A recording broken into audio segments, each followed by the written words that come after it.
آپ نے حضرت عمر سے فرمایا عمر تیرے زمانے میں ایک شخص آئے گا، اس کا نام ہوگا اویس، اس کا قبیلہ ہوگا مراد، اس کی شاخ ہوگی کرن، اس کا رنگ ہوگا کالا، قد ہوگا درمیانہ، اور ایک سفید نشان اس کے جسم پر ہوگا۔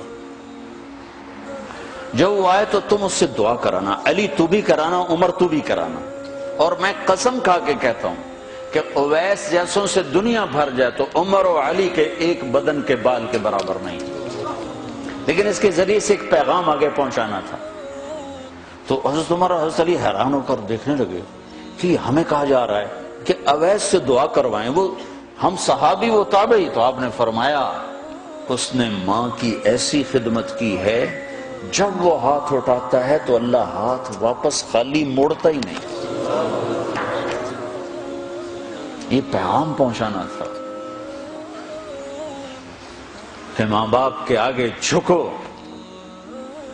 جس دیش میں آپ رہتے ہیں یہاں کام کی رفتار بہت تیز ہے، ماں باپ اگر موجود ہیں تو کم ہی کچھ نصیبوں والے ہیں جن کو کچھ اولاد کی خدمت ملتی ہے، ورنہ دیواروں کے ساتھ ہی زندگی گزر رہی ہوتی ہے۔ تو عمر رضی اللہ عنہ جب خلیفہ بنے تو ہر سال حج کرتے تھے، ہر سال ان کو ڈھونڈواتے۔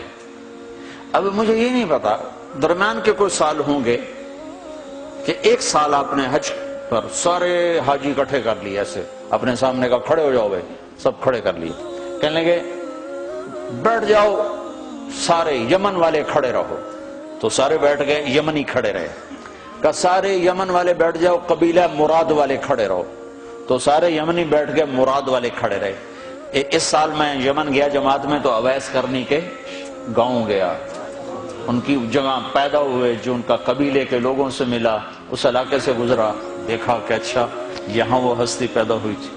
خشک پہاڑ ہیں، بالکل خشک پہاڑ۔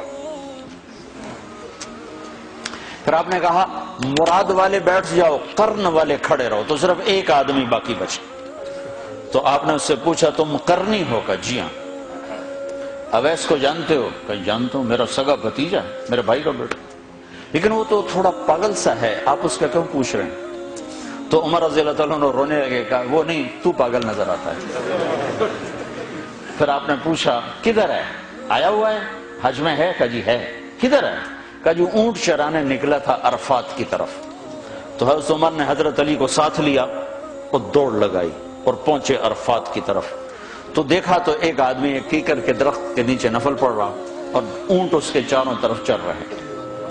تو یہ دونوں حضرات بیٹھ گئے، تو انہوں نے اویس نے محسوس کیا کچھ آ گئے لوگ، تو انہوں نے نماز مختصر کر دی، سلام پھیرا۔ تو حضرت عمر نے پوچھا کون ہو بھائی؟ کہا جی مزدور ہوں۔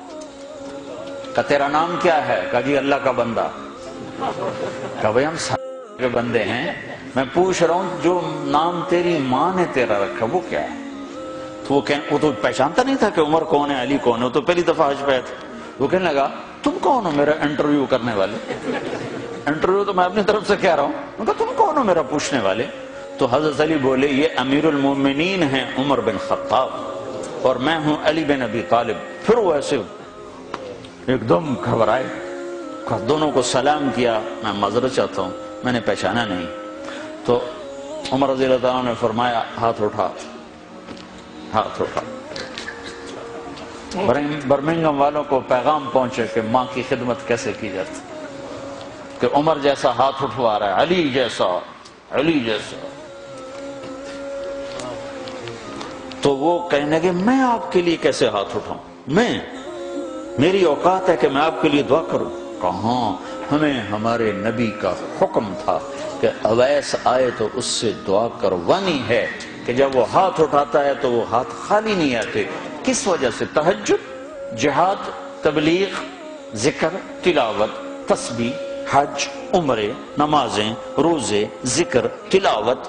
کس وجہ سے؟ نہیں، ان میں سے ایک وجہ بھی نہیں، ماں کی خدمت کی وجہ سے۔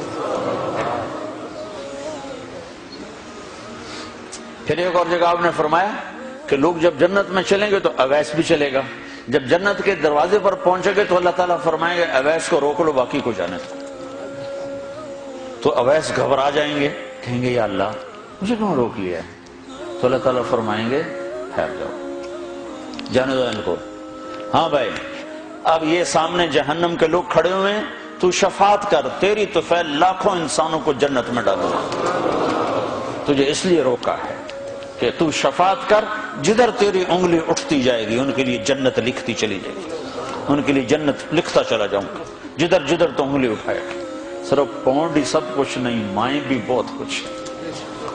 صرف پونڈ ہی سب کچھ نہیں ہے، باپ بہت کچھ ہے۔